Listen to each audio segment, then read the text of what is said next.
மன்னவர் சிங்காரமாய் வருவார் என்று காட்டுப்புறாவின் சத்தம் கேட்கிறதே.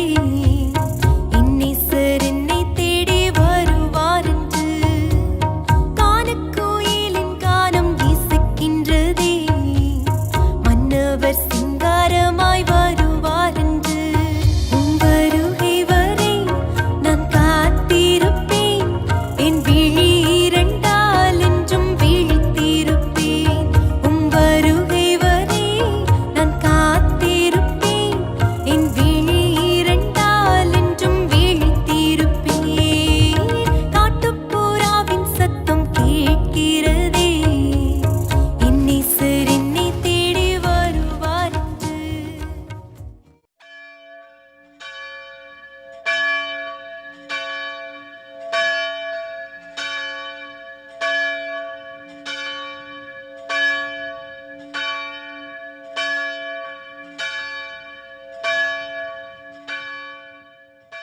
அக்டோபர் மாதம் 1 தேதி காலை வழிபாட்டிலே கலந்து கொள்கிறதானே திருச்சபையார் யாவரையும் கிறிஸ்து இயேசுவினுடைய திருப்பெயரினாலே நான் அன்புடன் வாழ்த்தி வரவேற்கின்றேன். திரியேக கடவுள் உங்களுக்கு நிறைவான மகிழ்ச்சியையும் சமாதானத்தையும் ஆன்மீக பலத்தையும் தந்து வழிநடத்தி காத்து கொள்வாராக. கண்களை மூடி நாம் ஜெபம் செய்யலாம். மகா இரக்கமும் கிருபையும் நிறைந்த எங்கள் அன்பின் பரம தகப்பனே, இந்த அருமையான மாதத்தினுடைய முதல் நாள் காலை வழிபாட்டிற்காக நன்றி செலுத்துகின்றோம். இந்த வழிபாட்டிலே ஆண்டவரே நாங்கள் கலந்து கொள்ளும்படியாய் உம்முடைய வார்த்தைகளை கேட்கும்படியானே ஸ்லாக்கியத்தை எங்களுக்கு நீ வழங்கி இருப்பதற்காக நன்றியோடு ஸ்தோத்திரிக்கின்றோம். கர்த்தாவே, உம்முடைய அருள் வார்த்தைகளை கேட்டு நாங்கள் எங்களுடைய உள்ளத்திலே பதிய வைத்து உமக்கு ஏற்புடைய மக்களாக உறுதியோடு வாழத்தக்கதானே பலத்தை உம்முடைய ஆவியின் ஆற்றலினாலே எங்களுக்கு வழங்கும்படியாக ஜெபிக்கின்றோம். இந்த வழிபாட்டிலே உம்முடைய தூய பிரசன்னமானது துவக்க முதல் இறுதி பரியந்தமாக எங்கள் மத்தியிலே நிறைவாக இருந்து எங்கள் அனைவரையும் உம்முடைய கிருபையின் கரங்களினாலே பலப்படுத்தி வழிநடத்தி ஆசீர்வதித்து காத்து கொள்ளும்படியாக எங்கள் அன்பின் மீட்பெருமாய் இயேசு கிறிஸ்துவின் வழியாகவே வேண்டிக் கொள்கிறோம் எங்கள் ஜீவனுள்ள பிதாவே, ஆமேன். கடவுளுக்கு மகிமை உண்டாக நாம் யாவருமாக எழுந்து நின்று பாமாலையிலே 10வது பாடல் போற்றிடு ஆன்மமே என்ற பாடலை உற்சாகமாக நாம் எழுந்து நின்று பாடலாம். போற்றிடு ஆன்மமே சிருஷ்டிகர்த்தாவாம் வல்லோரை, ஏற்றிடு உனக்கு ரட்சிப்பு சுகமானோரை.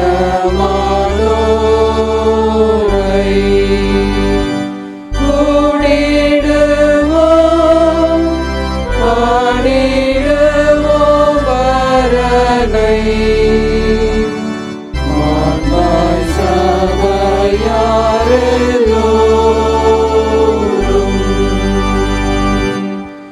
போற்றிடு யாவையும் ஞானமாய் ஆளும் நீயானை, ஆற்றலாய் காப்பரே தாம் சேட்டை மறைவில் நம்மை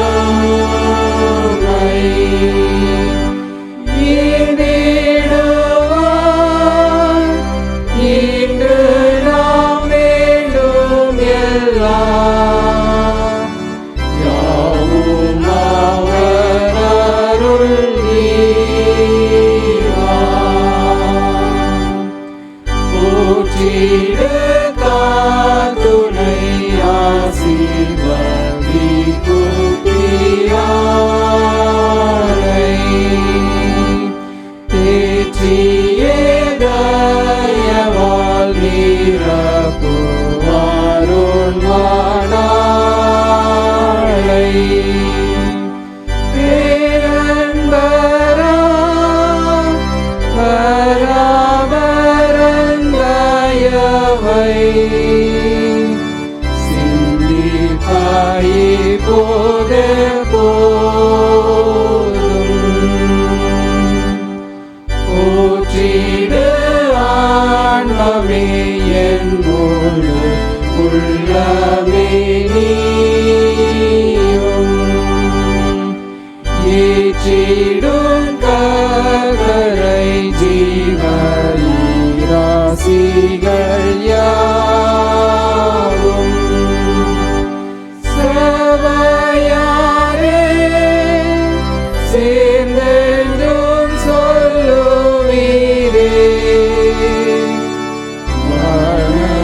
நாம் நின்ற வண்ணமாகவே கடவுளை வழிபடுவோம். இரண்டாம் வழிபாட்டு முறைமை. கடவுள் ஆவியாயிருக்கிறார். அவரை தொழுது கொள்கின்ற யாவரும் ஆவியோடும் உண்மையோடும் அவரை தொழுது கொள்ள வேண்டும். நம்முடைய பிதாவாகிய கடவுளாலும் கர்த்தராகிய இயேசு கிறிஸ்துவினாலும் உங்களுக்கு கிருபையும் சமாதானமும் உண்டாவதாக. இது கர்த்தர் உண்டு பண்ணின நாள். இதிலே களி கூர்ந்து மகிழக் கடவோம். ஆண்டவரே, எங்கள் உதடுகளை திறந்தருளும். அப்பொழுது எங்கள் வாய் உம்முடைய புகழை அறிவிக்கும். பிதாவுக்கும் குமாரனுக்கும் பரிசுத்த ஆவிக்கும் மகிமை உண்டாவதாக. ஆதியிலும் இப்பொழுதும் எப்பொழுதுமான சதா காலங்களிலும் மகிமை உண்டாவதாக. ஆமேன். நாம் நின்ற வண்ணமாகவே திரியேக கடவுளை போற்றுவோம். எங்கள் தந்தையாம் கடவுளே, உமது வல்லமையாலும் ஞானத்தாலும் எல்லாவற்றையும் படைத்து உமது குமாரனை எங்கள் இரட்சகராக தரும்படி உலகத்தில் அன்பு கூர்ந்தீரே, உம்மை போற்றுகிறோம். குமாரனாம் கடவுளே, பாவத்தை தவிர்த்து எல்லாவற்றிலும் எங்களை போல் மனிதனாகி எங்கள் பாவங்களுக்காக ஒப்பு கொடுக்கப்பட்டு எங்கள் நீதிக்காக உயிர்த்தெழும்பியவரே, உம்மை போற்றுகிறோம். பரிசுத்த ஆவியனாகிய கடவுளே, எல்லா உண்மைக்குள்ளும் எங்களை வழிநடத்தி கடவுளின் அன்பை எங்கள் நெஞ்சில் பொழிகிறவரே, உம்மை போற்றுகிறோம். பிதா, குமாரன், பரிசுத்த ஆவியாகிய கடவுளே, உமக்கே எக்காலமும் எல்லா புகழும் மகிமையும் உண்டாவதாக. நமக்கு பாவம் இல்லை என்போமானால் நம்மை நாமே வஞ்சுக்களாவும், நமக்குள் உண்மை இல்லை. நமது பாவங்களை நாம் அறிக்கையிட்டால் பாவங்களை நமக்கு மன்னித்து எவ்வித அநீதமும் நீங்க நம்மை சுத்திகரிப்பதற்கு அவர் நம்பத்தக்கவரும் நீதியும் உள்ளவர். நான் எழுந்து என் தகப்படத்திற்கு போய், தகப்பனே, பரத்திற்கு விரோதமாகவும் உமது பார்வையிலும் பாவம் செய்தேன். இனி உம்முடைய மகன் மகள் என்று சொல்லப்படுவதற்கு நான் பாத்திரன் அல்லன். உம்முடைய கூலிக்காரரில் ஒருவராக என்னை வைத்துக் கொள்ளும் என்பேன். கடவுள் ராஜ்யம் சமீபத்திருக்கிறது. மனம் திரும்பி சுவிசேஷத்திலே நம்பிக்கை வையுங்கள். நமது பலவீனங்களுக்காக பரிதபிக்க முடியாது பிரதான ஆசாரியர் நமக்கு இராமல் எல்லா விதத்திலும் நம்மை போல் சோதிக்கப்பட்டும் பாவமில்லாத பிரதான ஆசாரியரே நமக்கு இருக்கிறார். நாம் முழங்கால் படியிட்டு மௌனமாக நம்மை நாமே சோதனை செய்வோமாக. நம் மத்திலே அசைவாடுகின்றதான ஆவியானவருடைய கரத்திலே நம்மை முற்றிலுமாக ஒப்புவிப்போம். கடந்து வந்த மாதங்களிலே கடவுள் நம்மை எவ்வளவு கிருபையாய் வழிநடத்தியிருக்கின்றார், நம்மை போஷித்திருக்கின்றார், பராமரித்திருக்கின்றார், பாதுகாத்திருக்கின்றார். நாம் ஜீவன் உள்ள மக்களாக இந்த புதிய மாதத்துக்குள்ளாக கடந்து வரும்படியான கிருபையை செய்திருக்கிறார். எல்லாவற்றையும் நாம் எண்ணி பார்த்தவர்களாக நன்றி அறிதலான உள்ளத்தோடே, ஆண்டவரே உமக்கு ஸ்தோத்திரம், உமக்கு ஸ்தோத்திரம் என்று சொல்வதோடு கூட இந்த புதிய மாதத்தை காணும்படியாக செய்திருக்கிறீரே, நன்றி சுவாமி என்று சொல்லி அத்துடன் நம்மையே நாம் ஒப்புவித்து, ஆண்டவரே உமக்கு விரோதமாய் நான் முணுமுணுத்திருக்கிறேன், விரோதமாய் சிந்தித்திருக்கிறேன், செயல்பட்டிருக்கிறேன், என்னை மன்னியும் ஆண்டவரே. இந்த புதிய மாதத்தை உம்முடைய துணையோடு கூட உம்முடைய வார்த்தைக்கு கீழ்ப்படிந்த பிள்ளையாய் நான் கடந்து வர கிருபை செய்யும் என்று சொல்லி ஒவ்வொருவரும் உள்ளத்திலே இறைவனோடு ஒருமனப்பட்டவர்களாக இணைந்து கொள்வோம். ஒரு நிமிடம் கடவுளை நோக்கி நாமை ஒப்புவித்து செபிப்போம். மௌனமாக ஒரே ஒரு நிமிடம்.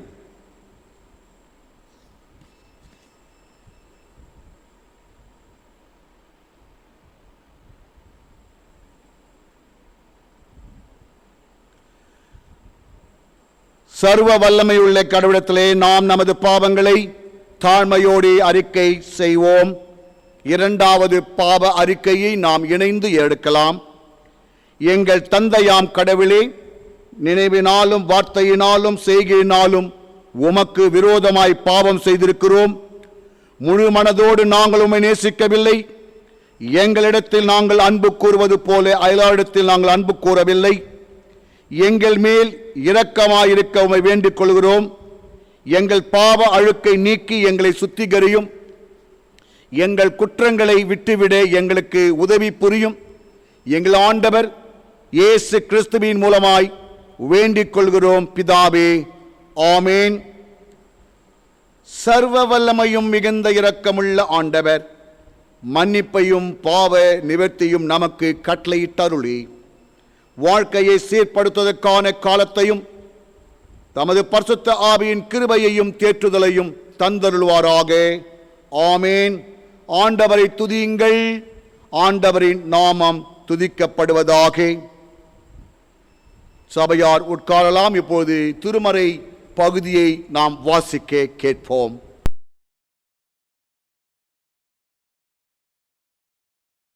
வாசிக்கும்படியாக கொடுக்கப்பட்ட வேத பகுதி லூக்கா 15ஆம் அதிகாரம் வசனங்கள் 11 முதல் 32 முடிய. லூக்கா 15ஆம் அதிகாரம் வசனங்கள் 11 முதல். பின்னும் அவர் சொன்னது, ஒரு மனுஷனுக்கு 2 குமாரர் இருந்தார்கள். அவர்களில் இளையவனை தகப்பனை நோக்கி, தகப்பனே, ஆஸ்தியில் எனக்கு வரும் பங்கை எனக்கு தர வேண்டும் என்றான். அந்தபடி அவன் அவர்களுக்கு தன் ஆஸ்தியை பங்கிட்டு கொடுத்தான். சில நாளைக்கு பின்பு இளைய மகன் எல்லாவற்றையும் சேர்த்து கொண்டு தூர தேசத்துக்கு புறப்பட்டு போய் அங்கே துன்மார்க்கமாய் ஜீவனம் பண்ணி தன் ஆஸ்தியை அழித்து போட்டான். எல்லாவற்றையும் அவன் செலவழித்த பின்பு அந்த தேசத்திலே கொடிய பஞ்சம் உண்டாயிட்டு. அப்பொழுது அவன் குறைவுபட தொடங்கி அந்த தேசத்து குடிகளில் ஒருவனிடத்தில் போய் ஒட்டி கொண்டான். அந்த குடியானவன் அவனை தன் வயல்களில் பன்றிகளை மேய்க்கும்படி அனுப்பினான். அப்பொழுது பன்றிகள் தின்கிற தவிற்றினாலே தன் வயிற்றை நிரப்ப ஆசையாயிருந்தான். ஒருவனும் அதை அவனுக்கு கொடுக்க இல்லை. அவனுக்கு புத்தி தெளிந்தபோது அவன் என் தகப்பனுடைய கூலிக்காரர் எத்தனையோ பேருக்கு பூர்த்தியான சாப்பாடு இருக்கிறது, நானோ பசியினால் சாகிறேன். நான் எழுந்து என் தகப்பனிடத்திற்கு போய், தகப்பனே, பரத்துக்கு விரோதமாகவும் உமக்கு முன்பாகவும் பாவம் செய்தேன். இனிமேல் உம்முடைய குமாரன் என்று சொல்லப்படுகிறதற்கு நான் பாத்திரன் அல்ல. உம்முடைய கூலிக்காரர்கள் ஒருவனாக என்னை வைத்து கொள்ளும் என்பேன் என்று சொல்லி எழுந்து புறப்பட்டு தன் தகப்பனிடத்தில் வந்தான். அவன் தூரத்தில் வரும்போதே அவனுடைய தகப்பன் அவனை கண்டு மனதுருகி ஓடி அவன் கழுத்தை கட்டி கொண்டு அவனை முத்தம் செய்தான். குமாரன் தகப்பனை நோக்கி, தகப்பனே, பரத்துக்கு விரோதமாகவும் உமக்கு முன்பாகவும் பாவம் செய்தேன். இனிமேல் உம்முடைய குமாரன் என்று சொல்லப்படுவதற்கு நான் பாத்திரன் அல்ல என்று சொன்னான். அப்பொழுது தகப்பன் தன் ஊழியக்காரரை நோக்கி, நீங்கள் உயர்ந்த வஸ்திரத்தை கொண்டு வந்து இவனுக்கு உடுத்தி இவன் கைக்கு மோதிரத்தையும் கால்களுக்கு பாத திரைச்சைகளையும் போடுங்கள். கொளுத்த கண்டை கொண்டு வந்து அடியுங்கள். நாம் புசித்து சந்தோஷமாயிருப்போம். என் குமரனாகிய இவன் மரித்தான், திரும்பவும் உயிர்த்தான், காணாமல் போனான், திரும்பவும் காணப்பட்டான் என்றான். அப்படியே அவர்கள் சந்தோஷப்பட தொடங்கினார்கள். அவனுடைய மூத்த குமாரன் வயலில் இருந்தான். அவன் திரும்பி வீட்டுக்கு சமீபமாய் வருகிற போது கீத வாத்தியத்தையும் நடன கழிப்பையும் கேட்டு ஊழியக்காரர்கள் ஒருவனை அழைத்து, இது என்ன என்று விசாரித்தான். அதற்கு அவன், உம்முடைய சகோதரன் வந்தார்.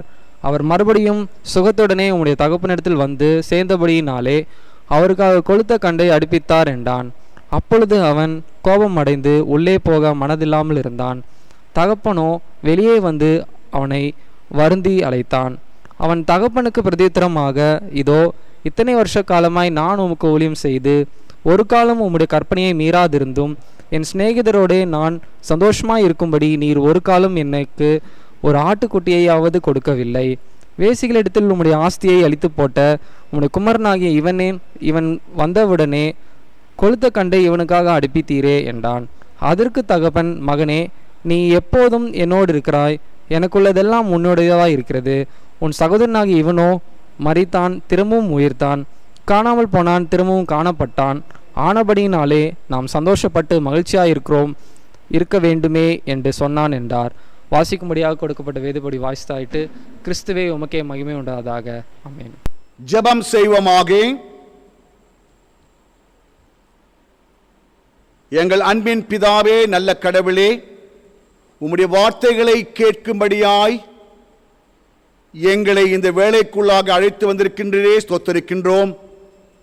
இந்த அக்டோபர் மாதம் 1 தேதி காலை வழிபாட்டிலே உம்முடைய வாக்குறுதியை ஆண்டவரே நாங்கள் பெற்றுக்கொள்ளத்தக்கதான கிருபையை நீ செய்திருக்கிறீரே ஸ்தோத்திரிக்கின்றோம். நாங்கள் ஆவலோடு காத்திருக்கிறோம் ஆண்டவரே. உம்முடைய வார்த்தையினாலே எங்களை பலப்படுத்தும். நாங்கள் உறுதியுள்ள மக்களாய் உம்முடைய வழிகளிலே நடக்க எங்களை நீ பக்குவப்படுத்தும்படியாக செபிக்கின்றோம். எங்களை காத்துக்கொள்ளும், எங்களை ஆசிர்வதியும். என் வாயின் வார்த்தைகளும் இங்கே இருப்பவருடைய அனைவருடைய இருதயத்தின் தியானமும் உம்முடைய சமூகத்திலே என்றும் எப்பொழுதுமே பிரியமாய் இருப்பதாக. ஆமென். கிறிஸ்துவுக்குள் மிகவும் பிரியமானவர்களே, கிறிஸ்து இயேசுனுடைய திருப்பெயரினாலே நான் உங்களுக்கு என்னுடைய வாழ்த்துதலை நான் தெரிவித்துக் கொள்கின்றேன். திரியேக கடவுள் உங்களுக்கு நிறைவான மகிழ்ச்சியை தந்து உங்களை ஆசீர்வதிப்பாராக. அக்டோபர் மாதம் 1 தேதியை காணும்படியான கிருபை என்பது சாதாரணமானதல்ல. கடவுள் 9 மாதங்களை கடந்து 10வது மாதத்திற்குள்ளாக நம்மை அழைத்து வந்திருக்கின்றார். இன்னும் 2 மாதங்கள் தான் இந்த வருடம் முடிவதற்கு. நாம் கலங்கிய நாட்களை எண்ணி பார்ப்போம், திரும்பி பார்ப்போம். எத்தனை அருமையாய் கடவுள் நம்மை வழிநடத்தியிருக்கின்றார். அப்படிப்பட்ட இந்த சிறப்பானதொரு நாளிலே கடவுள் தரப்போகின்ற வாக்குறுதி என்ன, அது எப்படிப்பட்டதாய் இருக்கும் என்று ஆவலோடு வந்திருக்கிறதானே உங்கள் யாவருக்கும் கிறிஸ்து இயேசு தருகின்ற வாக்குறுதி என்னவென்று சொன்னால், இன்றைக்கு வாசிக்க கேட்ட திருமறை பகுதியினுடைய 31வது வசனம், லூக்கா 15:31. Son, you are always with me, and all that is mine is yours. நான் மீண்டும் சொல்கிறேன், Son, you are always with me, and all that is mine is yours. தகப்பனின் அதற்கு தகப்பன் சொல்கிறார், மகனே, நீ எப்பொழுதும் என்னோடு இருக்கிறாய், எனக்குள்ளதெல்லாம் உன்னுடையதாய் இருக்கிறது. மகனே, நீ எப்பொழுதும் என்னோடு இருக்கிறாய், எனக்குள்ளதெல்லாம் உன்னுடையதாய் இருக்கிறது. ஒருவேளை இந்த வார்த்தை, இந்த வசனம் புரிவதற்கு கடினமாக இருக்கலாம். இயேசு கிறிஸ்து சொன்ன வாக்குறுதிகளிலே அவர் எடுத்துக்காட்டிய இந்த ஓமையின் வழியாக தந்த இந்த சிறப்பான வாக்குறுதி மிகவும் மேன்மையானது. இது எப்படி என்று சொன்னால், கடவுள் உடைய அனைத்து ஆசீர்வாதங்களும் கடவுளின் பிள்ளைகளுக்கு உரியது என்ற ஒரு உறுதிப்பாட்டை, ஒரு நிச்சயத்தை இந்த வாக்குறுதி, இந்த வசனம் நமக்கு எடுத்து முன்வைப்பதை நாம் பார்க்கலாம். Son, you are always with me, and all that is mine is yours. மகனே, நீ எப்பொழுதும் என்னோடு இருக்கிறாய், எனக்குள்ளதெல்லாம் உன்னுடையதாய் இருக்கிறது. எனவே எவையெல்லாம் கடவுளுக்கு உரியதோ அவையெல்லாம் கடவுளுடைய பிள்ளைகளுக்கு உரியது என்பதை நாம் புரிந்து கொள்ள வேண்டும்.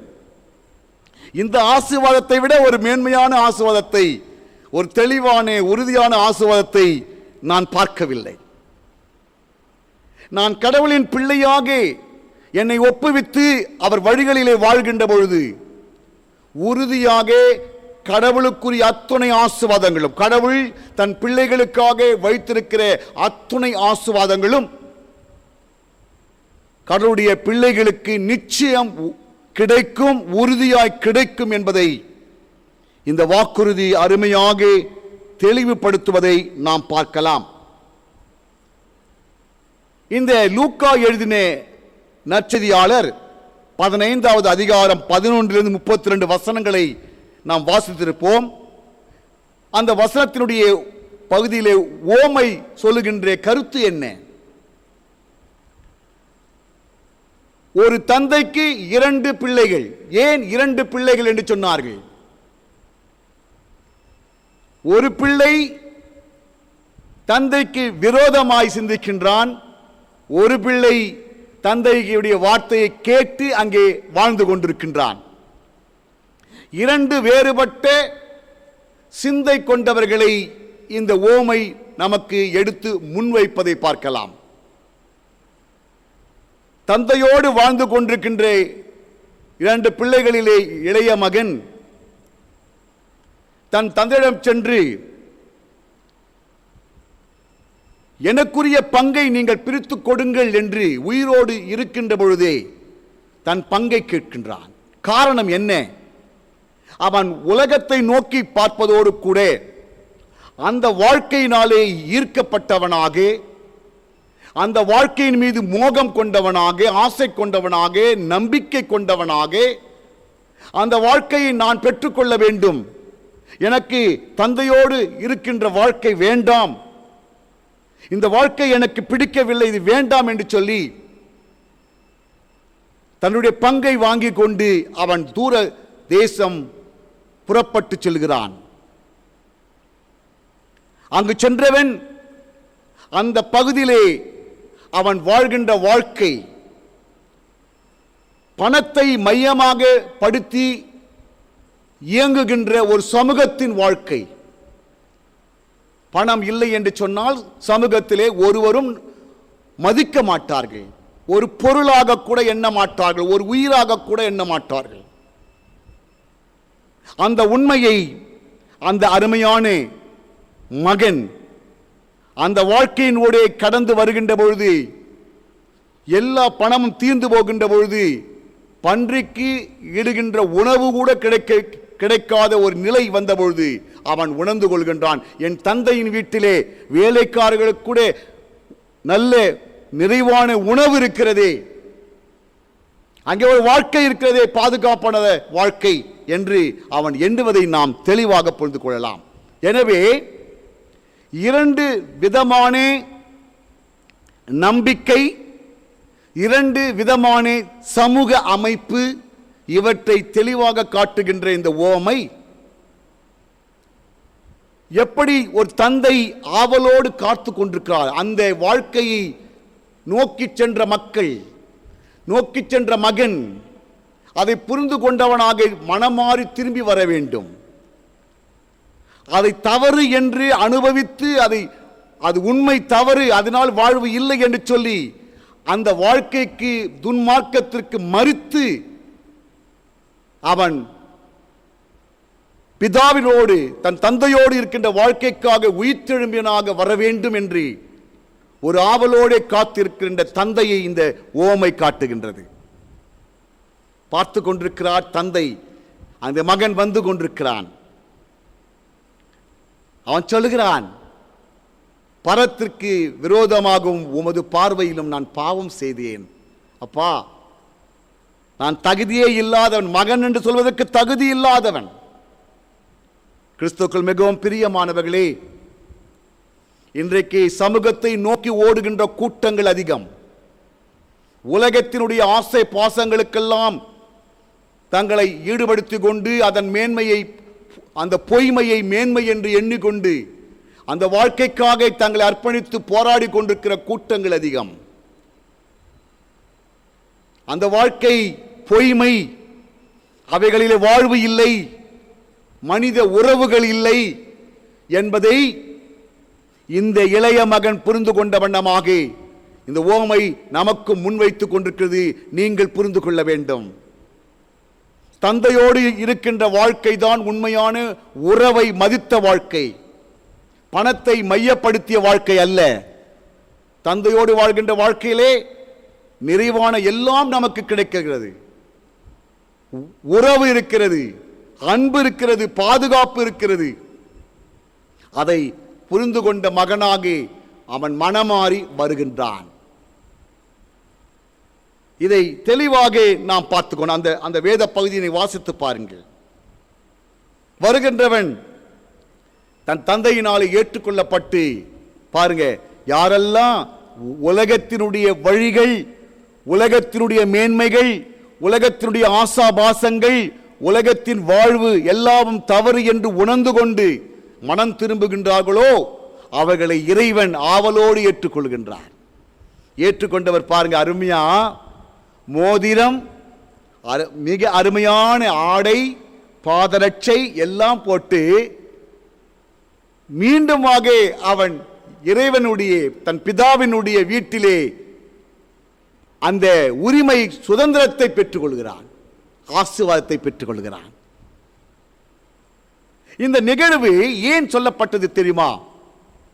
பரிசேயரும் வேதபாரர்களும் இயேசுவினுடைய ஈடுபாட்டை பார்த்து, இவர் பாவிகளோடும் பரிசேயரோடும் ஆயக்காரர்களோடும் பந்திருக்கிறாரே,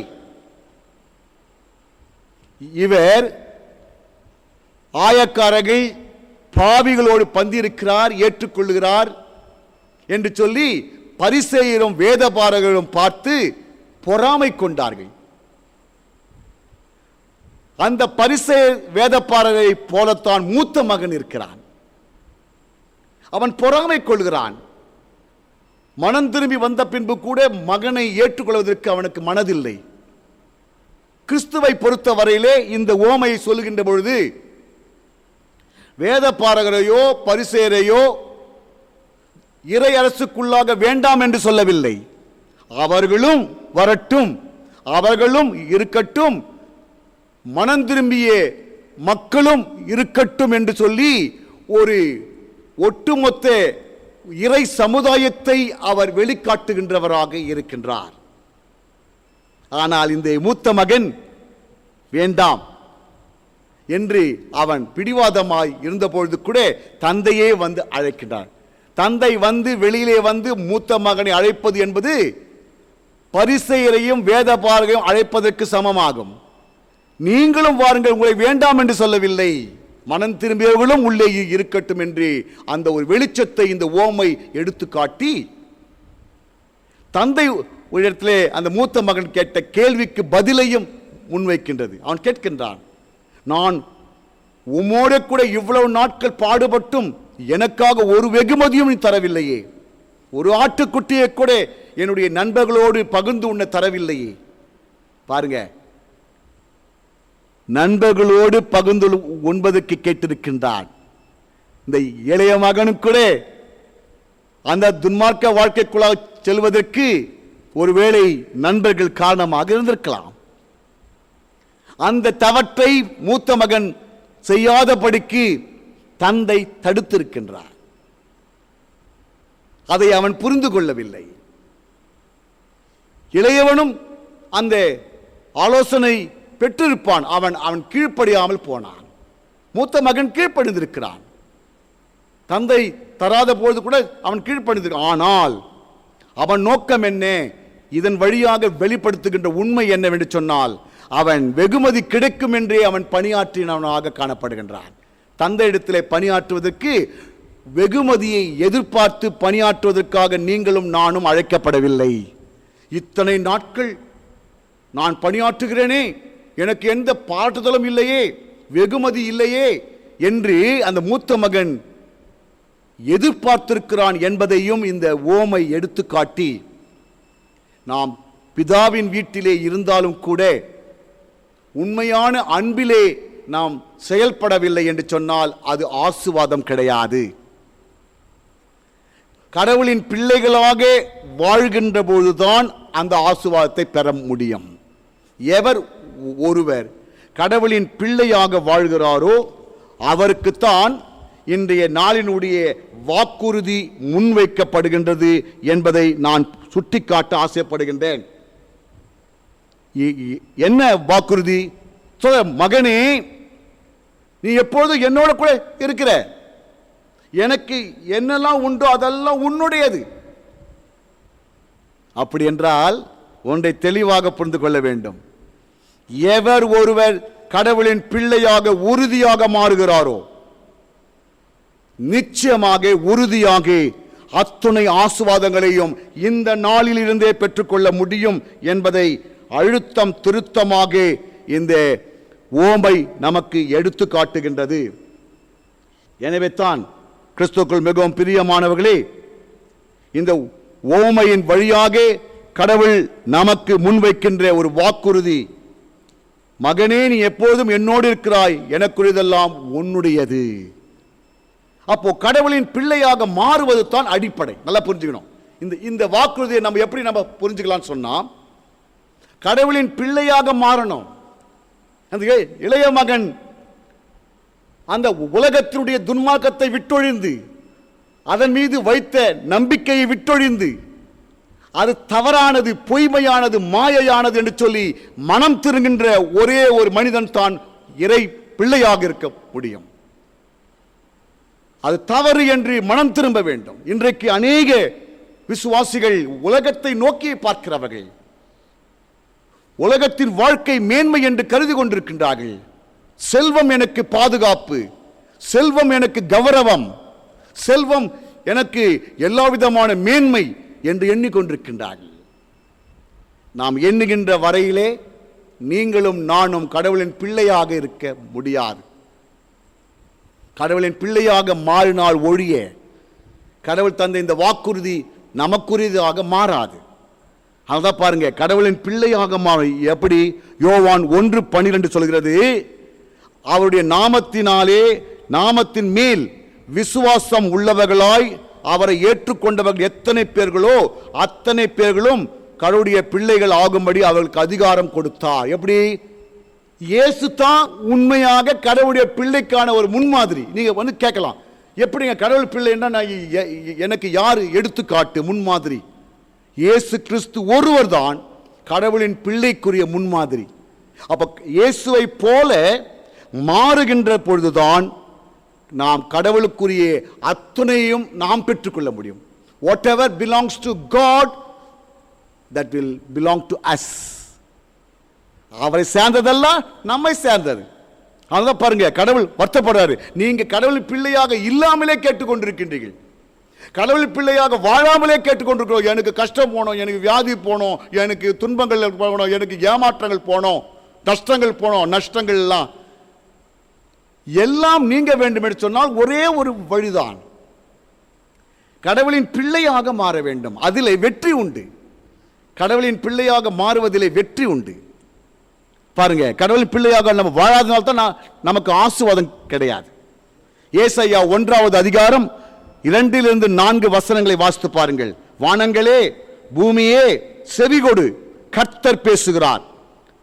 நான் பிள்ளைகளை வளர்த்து ஆதரித்தேன், அவர்களோ எனக்கு விரோதமாய் கலகம் பண்ணினார்கள். பாருங்க, பிள்ளைகளை வளர்த்தா கடவுளின் பிள்ளைகள் இன்றைக்கு உலகத்தை நோக்கி போய் கொண்டிருக்கிறார்கள். உலக வாழ்வு மேன்மை என்று எண்ணிக்கொண்டிருக்கிறார்கள். செல்வம் தான் பாதுகாப்பு என்று எண்ணுகிறார்கள். செல்வம் தான் மரியாதை என்று எண்ணுகிறார்கள். செல்வம் தான் உயர்வு எல்லாம் என்று எண்ணுகிறார்கள். அந்த எண்ணம் இருக்கிற வரையிலே எவருமே கடவுளின் பிள்ளை என்ற அங்கீகாரத்தை பெற்றுக்கொள்ள முடியாது. ஏசாயா 30:9-11 வசனங்களை வாசித்து பாருங்கள். இவர்கள் கலகமுள்ள ஜனங்கள், பொய் பேசுகிற பிள்ளைகளும், கர்த்தருடைய வேதத்தை கேட்க மனதில்லாத புத்திரமாய் இருக்கிறார்கள். எனவே நாம் கடவுளுக்குரிய பிள்ளைகளாக இருக்க வேண்டும் என்பது தான் திருமறையின் அழுத்தம். கிறிஸ்து வந்ததின் நோக்கம் அதுதான். எப்படி நான் கடவுள் பிள்ளை என்பதை நான் கற்றுக்கொள்ள வேண்டுமே, எப்படி அது எனக்கு புரியவில்லையே என்று கலங்குகிற மக்களுக்கு தான் பதிலாக கடவுள் தன் குமாரனாக இயேசு கிறிஸ்துவை அனுப்பினார். இவர்தான் முன்மாதிரி. இவரை போல் நீங்கள் மாற வேண்டும், சிந்தையிலும் செயலிலும் மாற வேண்டும். உலகத்தின் மீதும், உலகத்தினுடைய தகவல்கள் மீதும், செல்வத்தின் மீதும், பலத்தின் மீதும் நம்பிக்கை வைக்காமல் இறை ஆற்றல் மீது, இறை உறவின் மீது, மனித உறவுகள் மீது நம்பிக்கை வைக்க வேண்டும். இதைதான் கடவுள் அழுத்தமாக சொல்கிறார். ஏசாயா 54:13-14 வாசித்து பாருங்கள்.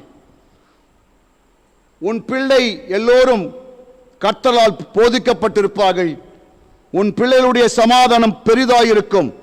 நீதினால் ஸ்திரப்பட்டிருப்பாய். கொடுமைக்கு தூரமாவாய். பயமில்லாதிருப்பாய். திகிலுக்கு தூரமாவாய். அது உன்னை அணுகுவதில்லை. அப்படின்னு அர்த்தம். கடவுள் பிள்ளைகள் அந்த துன்மார்க்கத்திலிருந்து விலகி வரணும். அப்பதான் சொல்றாரு, கர்த்தருடையதெல்லாம் பிள்ளைகளுக்குரியது. இந்த வாக்குத்தத்தத்தை நாம் பற்றுக்கொள்ள வேண்டும். ஆண்டவரே, நிச்சயமாக நான் கடவுள் பிள்ளையாக மாறுவேன். ஆண்டவரே, உள்ளத்திலே மாறுவேன். உள்ளத்துல மாறினா வெளியில கரெக்டா இருக்கும்.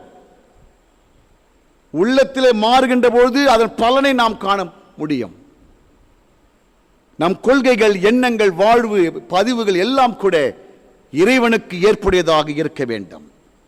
அதுதான் கடவுள் இயேசுவை அனுப்பி முன்மாதிரியாக வைத்தார். மத்தேயு 17:5 படிச்சு பாருங்க. மத்தேயு 17:5, இவர் என் நேச குமாரன், இவரில் பிரியமாய் இருக்கிறேன், இவருக்கு செவி கொடுங்கள். இவர் தான் எனக்கு பிரியமான மகன். யார் சொன்னார்? இயேசு சொல்றார். கடவுள் இவரில் நான் பிரியமா இருக்கிறேன் என்பது மாத்திரம் இல்ல, இவருக்கு செவி கொடுங்கள். Listen to him. மத்தேயு 3:17 அதே சத்தியத்தை நாம் வாசிக்கலாம். எபேசியர் 1:6 வாசித்து பாருங்கள். தம்முடைய தயவுள்ள சித்தத்தின்படியே நம்மை இயேசு கிறிஸ்துவின் மூலமாய் தமக்கு சுவிகார புத்திரர் ஆகும்படி முன் குறித்திருக்கிறார். பாருங்க, சுவிகார புத்திரர், கடவுளுடைய பிள்ளைகளாக நாம் மாற வேண்டும் என்று சொன்னால் இயேசுவை போல மாறணும். இயேசுவின் சிந்தை இருக்கணும். இயேசு கடவுள் மீது வைத்த நம்பிக்கை, பிதாவிடத்தில் வைத்த நம்பிக்கை போல, அந்த ஆற்றல் மீது வைத்த நம்பிக்கை போல அந்த நம்பிக்கை நமக்கு இருக்கணும். அந்த நம்பிக்கை இருக்கிற பொழுதுதான் கடவுள் தந்த வாக்குத்தத்தம் என்ன சொல்லுது? மகனே, என்னுடையதெல்லாம் உன்னுடையதாக இருக்கிறது. நீ எப்போதும் என்னோடு இருக்கிறாய், என்னுடையதெல்லாம் உன்னுடையதாக இருக்கிறது. உன்னுடையது என்ற everything that belongs to God belongs to us. எல்லாமே அவருக்கு என்ன செஞ்சா அதெல்லாம் நமக்கு இந்த வாக்குறுதி மிக சிறப்பான ஒரு வாக்குறுதியாக நான் பார்த்து கொண்டிருக்கிறேன்.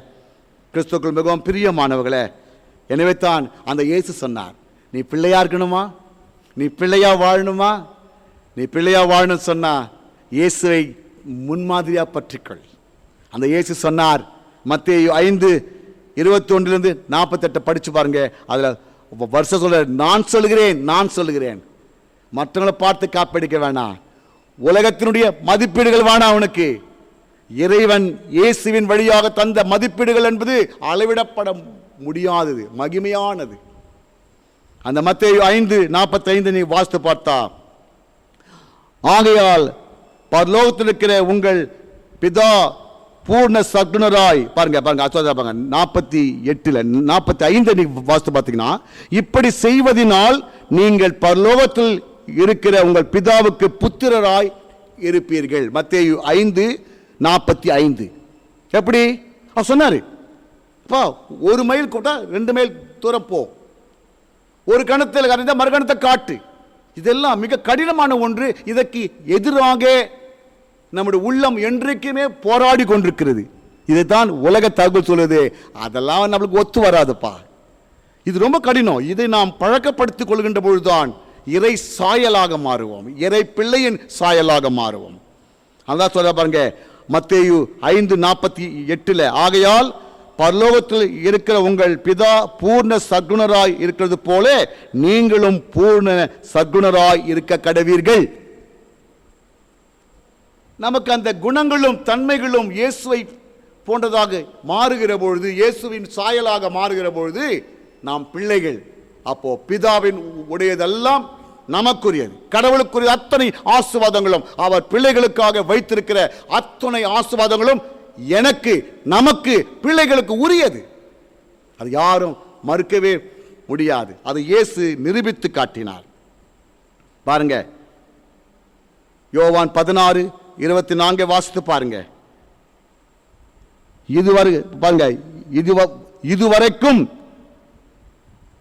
நீங்கள் என் நாமத்தினாலே ஒன்றும் கேட்கவில்லை, கேளுங்கள், அப்பொழுது உங்கள் சந்தோஷம் நிறைவாகும்படி பெற்றுக்கொள்வீர்கள். என் நாமத்தினாலே என்பதை நீங்க எப்படி புரிஞ்சுக்கிறீங்க?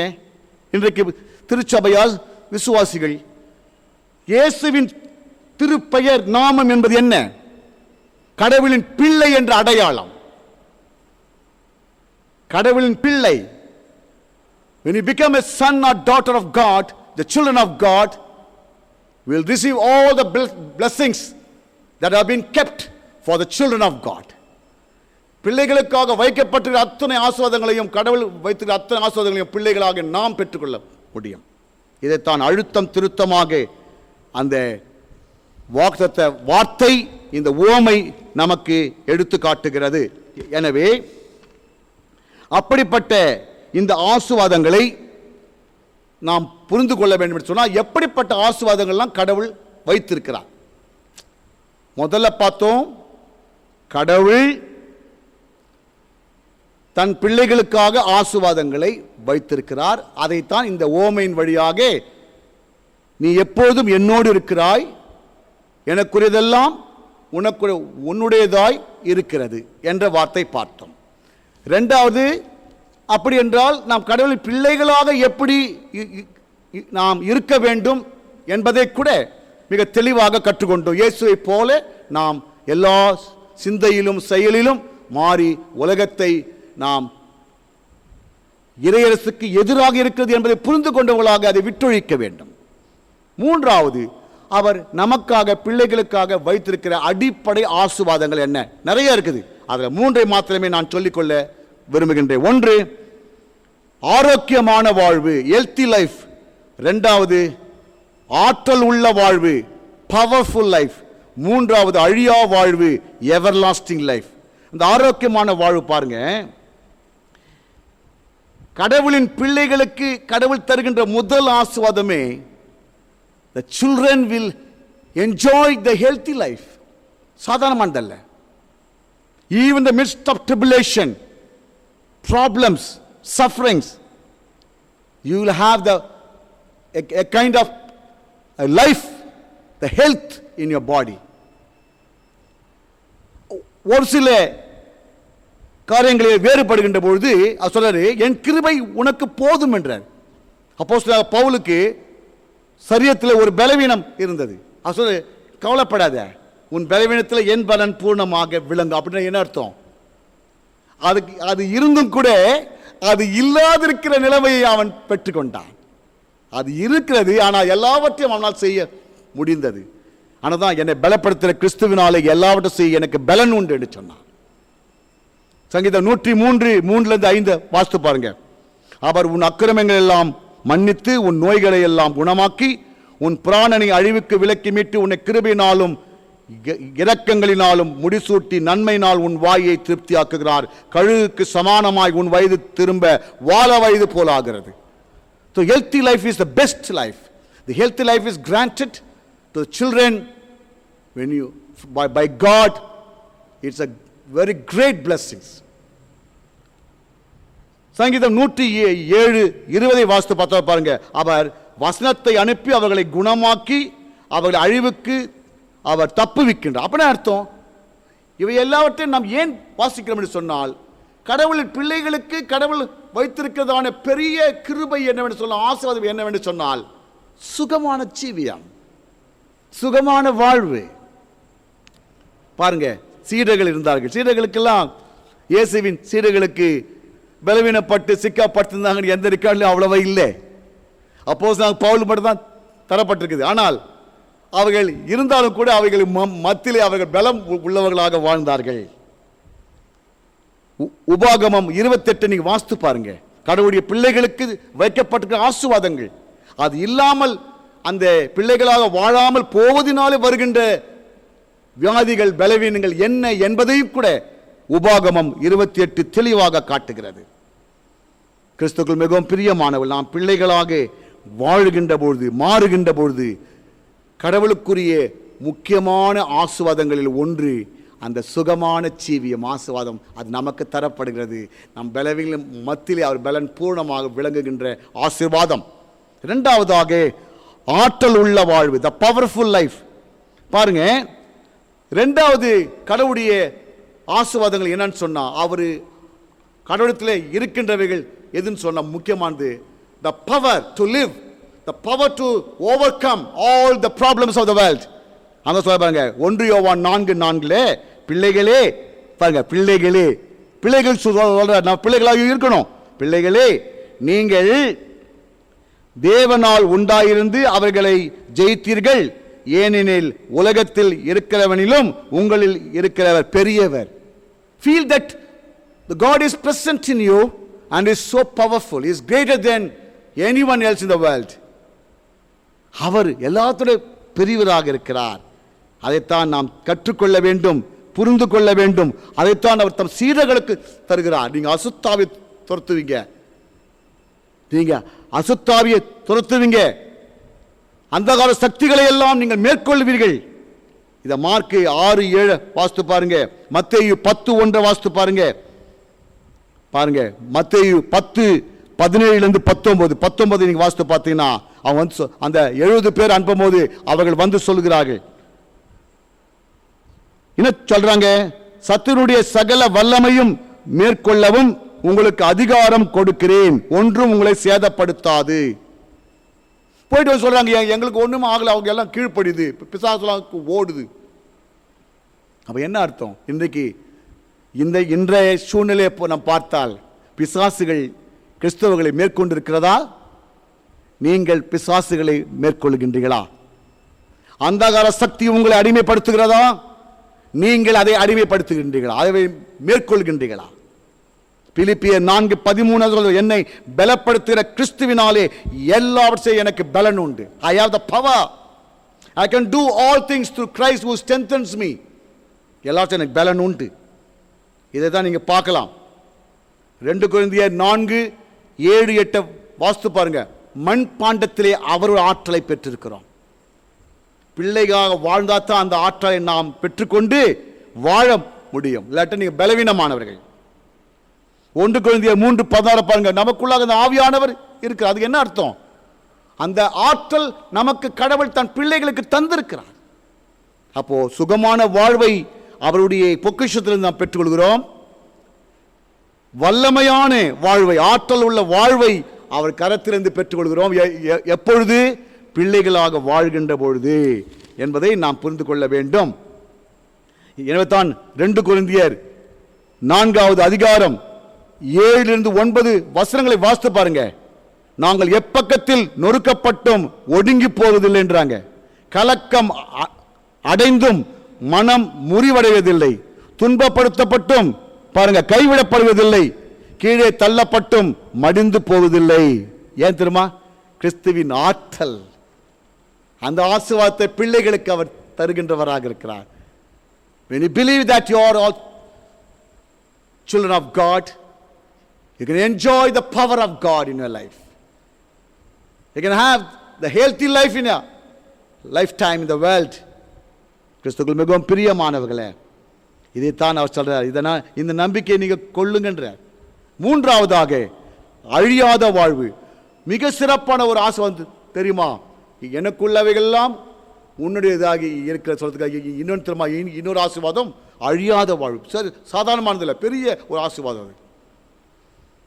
1 கொரிந்தியர் 15:19 சொல்கிறது, நீங்கள் இம்மைக்காக மாத்திரமே கிறிஸ்து இயேசுவின் மீது நம்பிக்கையுடைய மக்களாக இருந்தால் மற்ற எல்லோரை பார்க்கிலும் நீங்கள் பரிதபிக்கப்படத்தக்களாக காணப்படுவீர்கள். ஏன் சொன்னால் கடவுள் மறுமைக்கும் நம்மை ஆயத்தப்படுத்திக் கொண்டிருக்கிறார். நாம் இறைவனோடு நிரந்தரமாக நிலையான வாழ்வை பெற்று வாழ்வதற்காகத்தான் இந்த உலகத்திலே அவர் ஆற்றலை தருகிறார். அவர் பிள்ளைகளாக வளர்த்துகிறார். உங்களுக்கு சகல பலத்தையும் ஆரோக்கியத்தையும் தருகிறார். அது காரணம் என்ன? நாம் நித்திய வாழ்வுக்காக தெரிந்து கொள்ளப்பட்டவர்கள். 1 யோவான் 2:25 சொல்கிறது, நித்திய ஜீவனை நமக்கு அளிப்பேன் என்பதை அவர் செய்த வாக்கு தத்தம். யோவான் 6:27 சொல்கிறது, நித்திய ஜீவன் வரைக்கும் நிலை நிற்கிற போஜனத்துக்காகவே கிரியை நடப்பியுங்கள், அதை மனுஷ குமாரன் உங்களுக்கு கொடுப்பா. யாரு? இயேசு கிறிஸ்து. அப்போ இயேசு கிறிஸ்து யான் கூட சொல்றதுமா, பிதாவானவர், பிதாவாகிய தேவன் முத்தத்திருக்கிறார். அவர் யார? அவரை, இயேசு கிறிஸ்துவை பிதாவாகிய தேவன் முத்தரித்திருக்கின்றார். அப்போ நித்திய வாழ்வு என்ற அந்த பேர் ஆசீர்வாதத்தை நாம் பெற்றுக்கொள்ள வேண்டும் என்று சொன்னால், இயேசுவை போல பிள்ளையாக மாறினால் நமக்கு நித்திய வாழ்வு உண்டு. அப்போ இயேசுவை போல ஒரு கீழ்ப்படுகின்றே, இறை அரசின் மீது நம்பிக்கை வைத்து வாழ்கின்ற ஒரு பிள்ளையாக நீங்களும் நானும் காணப்பட வேண்டும். 1 யோவான் 5:11 வாசித்து பாருங்கள். மிக அருமையா சொல்லப்பட்டது. தேவன் நமக்கு நித்திய ஜீவனை தந்திருக்கிறார், அந்த ஜீவன் அவருடைய குமாரனில் இருக்கிறது என்பதே அந்த சாட்சி. இன்றைக்கு நாம் நித்திய ஜீவனுக்கு ஏற்புடைய பிள்ளைகளாக காணப்படுகிறோமா? தேவன் தம்முடைய ஒரே பேரான குமாரனை விசுவாசிக்கிறவன் எவனோ அவன் கெட்டு போகாமல் நித்திய ஜீவனை அடையும்படிக்கு அவரை தந்தோடு இவ்வளவாய் உலகத்தில் அன்பு கூர்ந்தார். நாம் விசுவாசிக்கிறோமா? அந்த நித்திய வாழ்வு நமக்கு உண்டு. அதற்குரிய தகுதியோடு மக்களாய் பிள்ளைகளாய் வாழ்கிறோமா? எனக்கு நீங்களும் நானும் பிள்ளைகளாக வாழ சொன்னா, மகனே நீ எப்பொழுதும் என்னோடு இருக்கிறாய், என்னுடைய எல்லாம் உன்னுடையதாய் இருக்கிறது என்ற வாக்குத்தத்தத்தை நாம் எப்படி சுதந்திரித்துக் கொள்ள முடியும், பெற்றுக்கொள்ள முடியும்? கிறிஸ்து எனக்கு உங்களையும் என்னையும் பார்த்து பேசுகின்றார். நீங்கள் உண்மையாகவே என் பிள்ளைகளா? உங்கள் நம்பிக்கை என் மீது, இறையரசின் மீது இருக்கிறதா? நாம் இறைவனுக்கேற்ற பிள்ளைகள் என்பதை முத்திரையிட்டு காட்டுவோம். ஆண்டவரே, நாங்கள் தவறிவிட்டோம், உலகத்தை நோக்கியே பார்த்தோம், அதனுடைய தகவுகள், அதனுடைய மதிப்பீடுகளை வைத்து செல்வம் தான் எங்களுக்கு பாதுகாப்பு, மேன்மை, எல்லாம் வாழ்வு, எல்லாம் என்று சொல்லி எண்ணினோம். ஆண்டவரே, அந்த இளைய மகன் திரும்பி வந்ததைப் போல நாங்கள் திரும்பி வந்து தகப்பன் வீடாகிய உம்முடைய இறையரசே, உம்முடைய வாழ்வே, நீ தருகின்ற வாழ்வுதான் மேன்மையானது, உயர்வானது, உறவை மையப்படுத்தியது. அதை நாம் புரிந்து கொள்வோம் என்று சொன்னால் இன்றைக்கு இந்த வாக்குத்தத்தம் உங்களுக்கு உரியதாக மாறும். உங்கள் பலவீனங்கள் மறையும், சரீர பலவீனங்கள் மறைந்து கிருபை பலம் படுவதை நாம் பார்க்கலாம், கிருபையின் பலன் பெருகுவதை பார்க்கலாம். அது மாத்திரமல்ல, எவையெல்லாம் குறையாக இருந்ததோ அவையெல்லாம் நீக்கப்பட்டு நிறைவாழ்வை நீங்கள் பெறுவீர்கள். யோவான் 10:10 சொல்லுது, அவர்கள் வாழ்வு பெறவும் அந்த வாழ்வு பூர்ணப்படவும் நான் வந்தேன். வாழ்வு பூர்ணப்படும், that they may have life and have it in abundance. They can have it abundantly. அப்ப என்ன அர்த்தம்? இன்றைக்கு நீங்களும் நானும் கூட, ஆண்டவரே நீ தந்த இந்த அருமையான வாக்குத்தத்தத்துக்கு ஸ்தோத்திரம் அப்பா, அருமையான வாக்குத்தத்தை நீ எங்களுக்காக தந்தீர் ஆண்டவரே. இது சாதாரணமான ஒரு வாக்குத்தத்தம் அல்ல, இன்றைக்கு திருச்சபையோடு பேசுகின்ற வாக்குத்தத்தம், மாயையை நோக்கி போய்கொண்டிருக்கிற மக்களுக்காக பேசுகின்ற வாக்குத்தத்தம், கடவுள் அனுப்பின ஒரு வாக்குத்தத்தம். எத்தனை நாட்கள் இறை மக்கள், கிறிஸ்தவர்கள், கிறிஸ்துவின் பிள்ளைகள், கிறிஸ்துவின் சகோதர சகோதரிகள், கடவுளின் பிள்ளைகள் இந்த உலகத்தை நோக்கி பார்த்து கொண்டிருப்பார்கள்.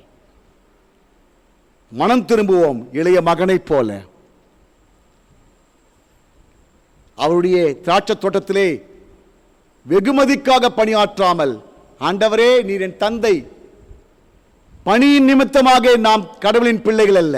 அந்த மூத்த மகன் அப்படிதான் எண்ணினான், பணியின் நிமித்தமாகத்தான் அப்பா மகன் உறவு என்று சொல்லி. பணி இல்லைன்னா கூட நம்ம அப்பாவுக்கு பிள்ளை தான். அந்த மகன் தந்தை என்ற உறவு பிரிக்க முடியாத உறவு. அதனால கிறிஸ்துவின் அன்பை விட்டு நம்மை பிரிப்பவன் யார் என்று வேதம் திருப்பதி எடுத்து காட்டுகின்றது. கிறிஸ்துவுக்குள் மிகவும் பிரியமானவர்களே, இந்த வாக்குத்தத்தை பற்றி கொள்வோம். ஆண்டவரே ஸ்தோத்திரம் ஸ்தோத்திரம் ஸ்தோத்திரம் என்று சொல்லி இந்த காலை வேளையில் நாம் முழங்கால் படிட்டு இந்த வாக்குத்தத்தை நான் பெற்றுக்கொள்ள வேண்டும். ஆண்டவரே, என் உள்ளத்தில் இருக்கிற பாரங்கள் மறைய வேண்டும், நான் அதிசயங்களை காண வேண்டும், என் சரீரத்திலே சுகம், என் சரீரத்திலே பலன், ஆண்டவரே அந்த ஆற்றல், அந்த நித்திய ஜீவனுக்கான வாழ்வை நான் சுதந்திரித்துக் கொள்ள வேண்டும். ஆண்டவரே ஸ்தோத்திரம் என்று சொல்லி நாம் கண்களை மூடி நாம் கடவுளை ஒப்புவிப்போம். திரியேக கடவுள் நம்மை வழிநடத்தி ஆசீர்வதிப்பாராக. ஆமேன். கண்களை மூடி ஜெபம் செய்யலாம். அன்பின் பிதாவே, நல்ல கடவுளே, இந்த வேலைக்காக நன்றி செலுத்துகின்றோம். உங்களுடைய வார்த்தைகளுக்காக நன்றி. தொடர்ந்து எங்களை வழிநடத்தும், காத்துக்கொள்ளும். இயேசுவின் மூலமே ஜெபிக்கிறோம் நல்ல பிதாவே. ஆமேன். நாம் யாவருமாக எழுந்து நின்று நம்முடைய விசுவாசத்தை அப்போஸ்தல விசுவாச பிரமாணத்தின் மூலமாக நாம் அறிக்கை செய்யலாம். வானத்தையும் பூமியையும் படைத்த சர்வ வல்லமுள்ள பிதாவாகிய தேவனை விசுவாசிக்கிறேன். அவருடைய ஒரே குமாரனாகிய நம்முடைய நாதர் இயேசு கிறிஸ்துவையும் விசுவாசிக்கிறேன். அவர் பசுத்த ஆவினாலே கன்னி மரியாதை உற்பத்தி பிறந்தார், பொந்தி பிலாத்துவின் காலத்திலே பாடுபட்டு சிலுவையில் அறையுண்டு மருத்து அடக்கம் பண்ணப்பட்டு பாதாளத்துக்கு இறங்கினார். 3ஆம் நாள் மருத்துவத்திலிருந்து எழுந்தருளினார். பரமத்துக்கு ஏறி சர்வ வல்லமுள்ள பிதாவாக தேவனுடைய வலது பார்த்து விட்டிருக்கிறார். அவ்விடத்திலிருந்து உயிர்லோரையும் மருத்துவரையும் நியாயம் தீர்க்க வருவார். பசுத்த ஆவியை விசுவாசிக்கிறேன். பொதுவாக்க பஸ்த சபையும் பஸ்தவான் ஐக்கியமும் பாப மன்னிப்பும் சரீர உயிர்த்தெழுதலும் நித்திய ஜீவனும் உண்டென்று விசுவாசிக்கிறேன். ஆமென். நாம் மீண்டுமாக எழுந்து நின்று கீர்த்தனையிலே 8வது பாடலை பாடலாம். கீர்த்தனை எண் 8, தெய்வன்பின் வெள்ளமே. இந்த பாடலை உற்சாகமாக பாடுவோம்.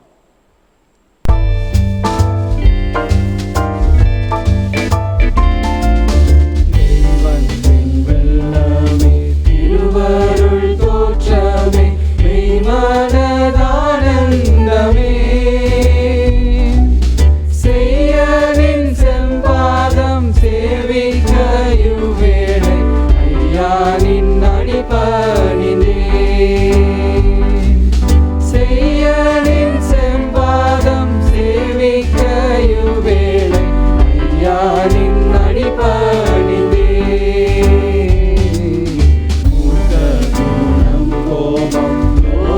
சிற்றின்பமும் மேற்கொள்ளும் நாசயிகம் தாக்கிட தடுமாறி தயங்கிடும் வேளையில் ஊக்கிதற் காத்தருள்வாய் தாக்கிட தடுமாறி தயங்கிடும் வேளையில் ஊக்கிதற் காத்தருள்வாய்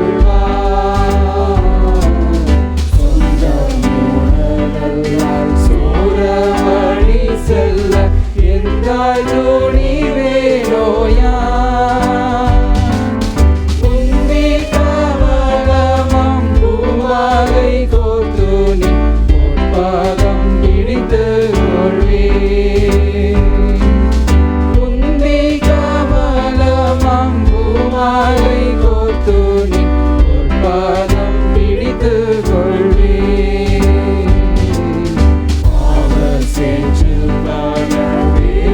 பலமின்றி தேவே தவறிடினும் பூமி விழித்துடன் மாகோடலை தன்பாய் யாவும் பொறுத்தனாதா பூமி விழித்தும் தன் மாகோடலை தன்பாய் யாவும் பொறுத்தனாதா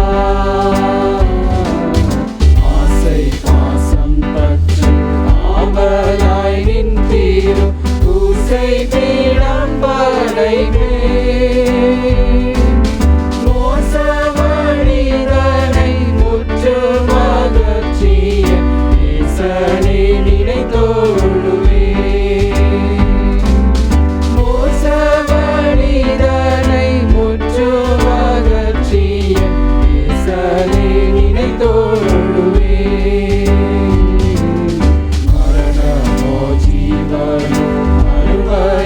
பூமியோ மகிமையோ வருகாலமோ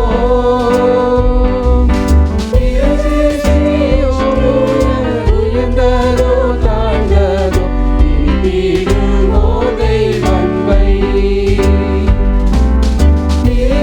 சிருஷ்டியோ உயர்ந்ததோ தாழ்ந்ததோ திரும்பிடுமோ தெய்வன்பை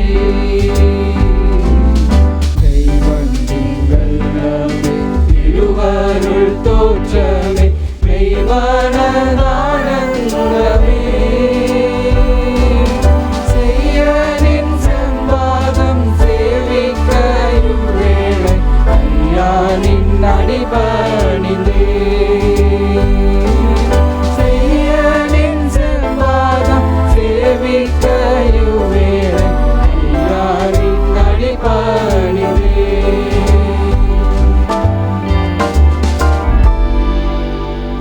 ஜெபம் செய்வமாக யாவருமாக இணைந்து இயேசு கற்பித்த இறைவேண்டலை நாம் சேர்ந்து எடுக்கலாம். பரமண்டலத்தில் எங்கள் பிதாவே, உம் நாமம் பசுப்படுவதாக, உம் ராட்சியம் வருவதாக, உம்முடைய சித்தம் பரமத்தில் செய்யப்படுவது போல பூமியிலும் செய்யப்படுவதாக. அன்றைய அப்பத்தை இன்று எங்களுக்கு தாரும். எங்களுக்கு விரோதமாய் குற்றம் செய்களுக்கு நாங்கள் மன்னிக்கிறது போல எங்கள் குற்றங்களை எங்களுக்கு மன்னியும். எங்களை சோதனைக்கு பிரவேசிக்க பண்ணாமல் தீமை நின்று ரட்சித்துக் கொள்ளும். ராஜ்யமும் வல்லமை மகிமையும் என்றென்றைக்கும் உம்முடையகளே. ஆமேன்.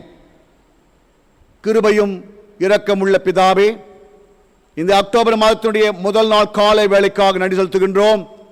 இந்த வேலையை காணும்படியாக ஜீவனையும் பலனையும் தந்து உம்முடைய வாக்குறுதியை நாங்கள் இந்த வேளையிலே பெற்றுக்கொள்ளும்படியாக கிருபை செய்தீரே. ஸ்தோத்திரிக்கிறோம் ஆண்டவரே.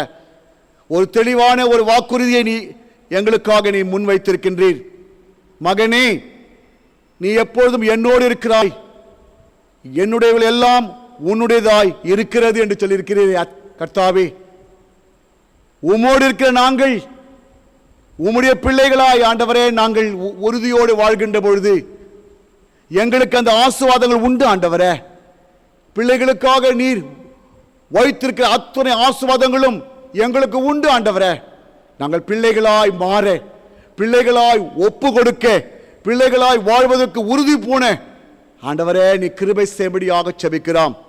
உலகத்தை நோக்கி பார்க்கிற மக்களாக இராமல், உலகத்தின் தகவுகளை எல்லாம் புறக்கணித்து, மேன்மைகளை எல்லாம் புறக்கணித்து ஆண்டவரே பணத்தின் மீது நம்பிக்கை கொண்ட மக்களாய் நாங்கள் இராமல், உம்முடைய ராஜ்யத்தின் மீது, பிதாவின் வீட்டிலே எனக்கு எல்லாம் உண்டு, நான் இறைவனோடு சேர்ந்து வாழ்கின்ற பொழுது எனக்கு சுகமான வாழ்க்கை உண்டு, ஆற்றல் உள்ள வாழ்க்கை உண்டு, இந்த உலகத்தை விட்டு கடந்து சென்றாலும் கூட இறைவனோடு என்றும் இருக்கின்ற வாழ்வு உண்டு என்று சொல்லி அந்த உறுதிப்பாட்டை ஆண்டவரே எங்கள் வாழ்க்கையில பெற்றுக்கொள்ள தூய ஆவியானவர் எங்களை பலப்படுத்தும்படியாக நாங்கள் செபிக்கிறோம். கர்த்தாவே, இந்த வாக்குறுதி எங்கள் உள்ளங்களே நீ பதிய வைக்கும்படியாக நாங்கள் செபிக்கிறோம். ஆண்டவரே, எவ்வளவு சிறப்பான ஒரு வாக்குறுதியை, ஒரு நிச்சயத்தை எங்களுக்கு நீ தந்திருப்பதற்காக ஸ்தோத்திரிக்கிறோம். தொடர்ந்து காத்துக்கொள்ளும். திருச்சபை மக்கள் ஒவ்வொருவரையும் இந்த மாதத்தில் ஆசீர்வதித்து பலப்படுத்தும். எல்லாருடைய தேவையை சந்தியும். நன்மையினாலும் கிருபினாலும் முடிசூட்டி காத்துக்கொள்ளும். சுகம், பலன், ஜீவன், சமாதானம், சந்தோஷம் எல்லாவற்றையும் உள்ளத்திலும் இல்லத்திலும் நிறைவாக வைத்து இந்த ஆண்டு வெற்றியின் மாதமாக, இந்த மாதம் வெற்றியின் மாதமாக ஆண்டவரே சிறப்புரை அமையத்தக்கதாக நீ காத்துக்கொள்ளும். ஆம் ஆண்டவரே, வேதனையில் இருக்கிற மக்கள், துன்பத்தில் இருக்கிற மக்கள், வியாதியின் படுக்கையில் இருக்கிற மக்கள் எல்லாருடைய சூழ்நிலையை மாற்றியமைத்து சுகத்தை, பலத்தை, வாழ்வை நீ கட்டளையிட்டு ஆண்டவரே ஒவ்வொரு பிள்ளைகளையும் நீ தொட்டு ஆஸ்வதிக்கும்படியாக செபிக்கிறோம். தடையாக இருக்கின்ற எல்லாவற்றையும் இயேசு கிறிஸ்துவின் நாமத்தினாலே நீ முற்றிலுமாக அகற்றி போட்டு உம்முடைய பிள்ளைகள் ஆசீர்வாதத்துக்கென்றே அவர்கள் நியமிக்கப்பட்டவர்கள். ஆம் ஆண்டவரே, அன்றைக்கு பிழையாம் உம்முடைய மக்களை அவன் சபிக்க முற்பட்ட போது நீ தடுத்தீர் ஆண்டவரே. உம்முடைய ஜனங்கள் ஆசீர்வாதத்துக்கு உரியவர்கள், அதை யாராலும் மாற்றவே முடியாது. நாங்கள் செய்ய வேண்டியது ஒன்றே ஒன்றுதான் ஆண்டவரே, உம்முடைய பிள்ளைகளாய், உம்முடைய ஜனங்களாய் நாங்கள் கிறிஸ்துவின் சாயலை பெற்றுக் கொண்டவளாய் மாற வேண்டும். மனம் திரும்ப வேண்டாம். உலகத்தினுடைய வாழ்வை விட்டு மனம் திரும்ப வேண்டாம். இறையரசின் வாழ்வை பற்றிக்கொள்ள வேண்டாம். ஆண்டவரே, அந்த மூத்த மகனை போல, பரிசேயரை போல, வேத பாறையை போல நாங்கள் கடின மனது கொள்ளாமல் ஒரே சமூகமாய் வாழ்வதற்கு தொடர்ந்து எங்களை காத்துக் கொள்ளும்படியாக செபிக்கிறோம். திருச்சபை மக்கள் ஒவ்வொருவரும் கடைசி பர்யந்தம் நீரே ஆசீர்வதித்து பலப்படுத்தி காத்துக் கொள்ளும்படியாக எங்கள் அன்பின் மீட்பெருமாய் இயேசு கிறிஸ்துவின் வழியாகவே வேண்டிக் கொள்கிறோம். எங்கள் ஜீவனுள்ள பிதாவே, ஆமேன். என் ஆத்துமாவே கர்த்தரை ஸ்தோத்திரி, என் முழு உள்ளமே அவருடைய பரிசுத்த நாமத்தை ஸ்தோத்திரி. என் ஆத்துமாவே கர்த்தரை ஸ்தோத்திரி, கர்த்தர் செய்த சகல உபகாரங்களையும் மறவாதே. ஆமேன். நமது ஆண்டவராகிய இயேசு கிறிஸ்துவின் கிருபையும் பிதாவாகிய கடவுளுடைய அன்பும் பரிசுத்தாவின் அந்யோன்ய ஐக்கியமும் ஆசீர்வாதமும் வாழ்த்திலும் சமாதானம், பலனும், ஜீவனும் நம் அனைவரோடும் என்றும் எப்பொழுதும் நிலைத்திருப்பதாக.